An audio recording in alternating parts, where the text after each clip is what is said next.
सभी डीएलएड साथियों को नमस्कार। आप सभी का स्वागत है मेरे चैनल पर। और फ्रेंड्स, आज की इस वीडियो में हम डिस्कस करने वाले हैं यूपी डीएलएड 2019 बैच जिनका किसी एक सब्जेक्ट में बैक या सेमेस्टर बैक है तो क्या वो टेट का एग्ज़ाम दे सकते हैं, ये पॉसिबल है या नहीं, आज के इस वीडियो में हम जानेंगे। तो चलिए स्टार्ट करते हैं, ठीक है। और वीडियो के लास्ट में कुछ हम कमेंट्स लेते हैं जिसका आंसर आप सभी को करते हैं, ठीक है, क्योंकि आप सभी कमेंट्स करते हैं और उसका हम रिप्लाई नहीं कर पाते हैं, इसके लिए सॉरी। बट हाँ, हम इतना प्रयास करते हैं कि जो इम्पोर्टेंट जो भी आप सभी के क्वेश्चन है, जो भी आप प्रश्न पूछ रहे हैं, जो भी डाउट है, वो हम प्रयास करें कि उसको सॉल्व किया जा सके। तो चलिए स्टार्ट करते हैं। वीडियो को साथ में लाइक भी कर दीजिए और ज़्यादा से ज़्यादा अपने फ्रेंड्स मित्रों को शेयर भी कर दीजिए, ठीक है। और देखिए, अब हम बात करते हैं यहाँ पर जो भी आपके सवाल है। तो सबसे पहले देखिए, अगर आप सेकंड सेमेस्टर में हैं, अगर किसी एक या दो सब्जेक्ट में या 3 से अधिक सब्जेक्ट में बैक लग गया है तो क्या आप टेट का फॉर्म फिलअप कर सकते हैं या फिर नहीं। तो देखिए, आप सभी को बिल्कुल भी परेशान होने की आवश्यकता नहीं है, लेकिन यहाँ पर बात यही है कि जो टेट की एलिजिबिलिटी होती है ना, उसमें ये होता है कि आपको, अगर आप डीएलएड कोर्स कर रहे हैं तो अगर आप फाइनल यानी उस डिप्लोमा को पूरा कंप्लीट कर लिया है तब आप टेट का फॉर्म भर सकते हैं। और अगर आप अभी बीटीसी अभी कर रहे हैं और फाइनल ईयर में हैं तो आप इस फॉर्म को भर सकते हैं। यानी फाइनल ईयर का सिंपल मतलब होता है कि अगर आप थर्ड सेमेस्टर में हो तो आप इस फॉर्म को भर सकते हो, ठीक है। अभी तक का यही प्रोसेस है। और साथ में ये भी है कि आपका जो सेकेंड सेमेस्टर में जो रिजल्ट है उसमें भी आपको पास होना पड़ेगा, तभी आप टेट का फॉर्म भर सकेंगे।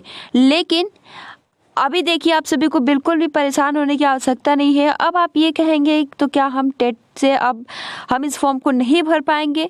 तो देखिए, सबसे पहले तो आपको बिल्कुल भी परेशान होने की आवश्यकता नहीं है ना। जिन साथियों का बैक लगा है या स्क्रूटनी जो भी है, आप पूरा प्रोसेस कर लीजिए, क्योंकि जो टेट का फॉर्म है ये अभी आने वाला नहीं है।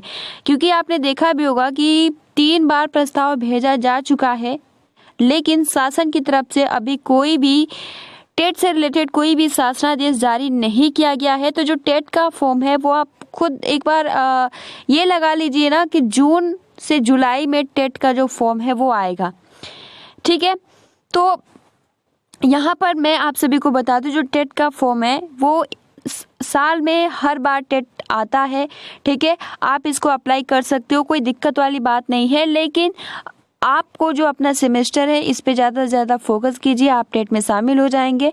और जिन साथियों सेकेंड सेमेस्टर का पेपर दिया है उसमें पास है तो आप टेट में बिल्कुल एलिजिबल है, आप इस फॉर्म को भर सकते हैं, ठीक है।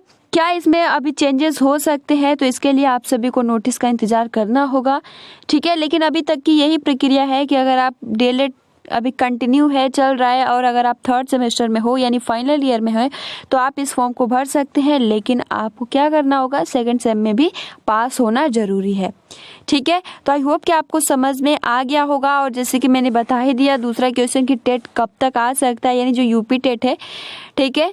तो देखिए, जो टीचर एलिजिबिलिटी टेस्ट का जो फॉर्म है इस बार थोड़ा लेट होगा, ठीक है, जून से जुलाई जा सकता है।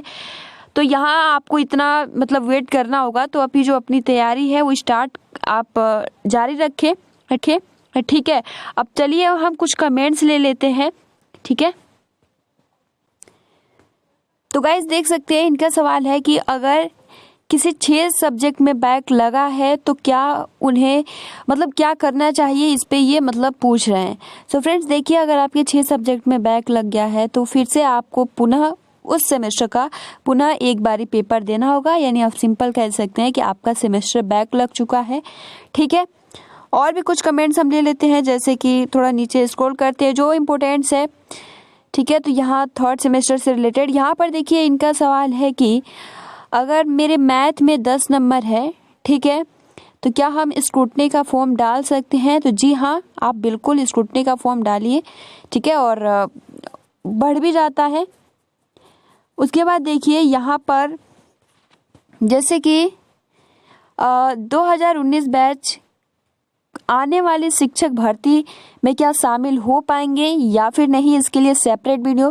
तो जी हाँ फ्रेंड्स, इसके लिए हम सेपरेट वीडियो जरूर बनाएंगे और नई शिक्षक भर्ती में क्या आप शामिल होंगे या नहीं, इस पे हम पूरी चर्चा करेंगे, ठीक है। उसके बाद देखिए इनका कमेंट्स है कि स्कॉलरशिप से हम लोग पढ़ाई करते हैं और वो भी भरा नहीं पाया है, अब हम क्या करें।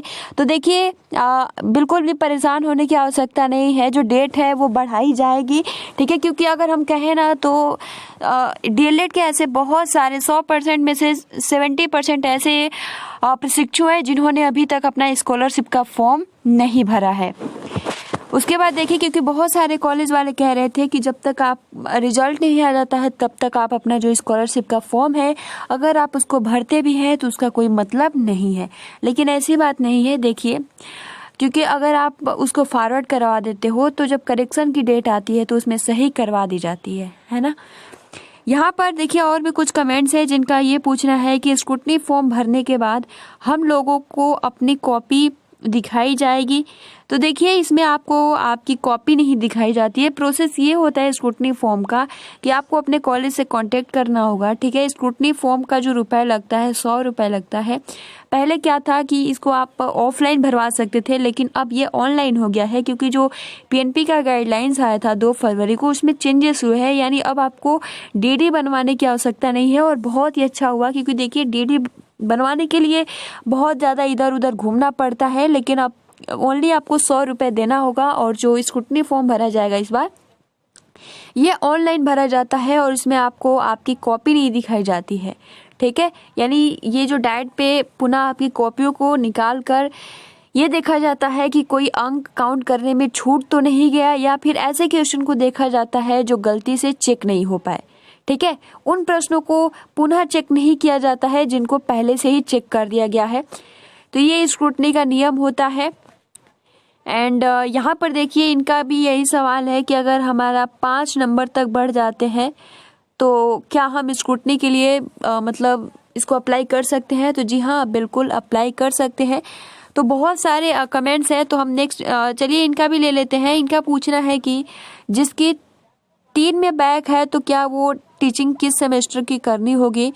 तो देखिए आपका क्योंकि सेमेस्टर बैक लग गया है तो आपको अभी अपनी सेकंड सेम की ही तैयारी करनी पड़ेगी, क्योंकि सेकंड अगर 3 या 3 से अधिक में बैक लग जाता है तो उसे हम सेमेस्टर बैक कहते हैं। लेकिन एक ये भी नियम है कि आप स्क्रूटनी का फॉर्म, क्योंकि अगर आपने बहुत ही अच्छे से अपना पेपर करके आया है तो आप स्क्रूटनी का फॉर्म डाल दीजिए, ठीक है, 2 सब्जेक्ट का। अगर 3 में डालती है तो फिर जो आवेदन आपने किया है इसको क्या कर दिया जाएगा, रिजेक्ट कर दिया जाएगा। तो आप 2 ही सब्जेक्ट का स्क्रूटनी डाल दीजिए। हो सकता है कि जो नंबर जिस सब्जेक्ट में 1 या 3-4 नंबर कम है तो बढ़ जाए, ठीक है। तो इससे क्या होगा कि जो आपका सेमेस्टर बैक है वो नहीं लगेगा, है ना।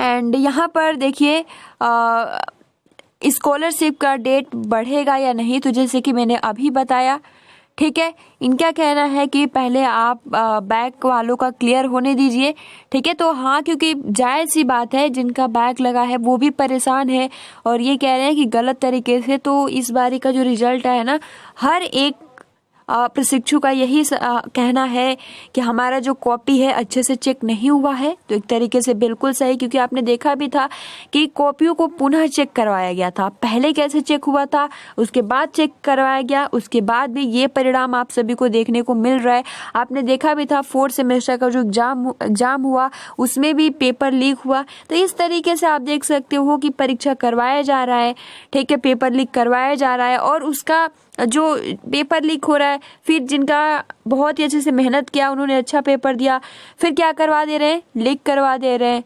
फिर जिसने पैसा दिया उसको भी और जिसने नहीं दिया सबको एक साथ ही फिर से करवा रहे हैं। तो इस तरीके की सारी जो समस्या है ना, कोई भी ऐसा पेपर ना हो जिसमें पेपर लीक नहीं होती है।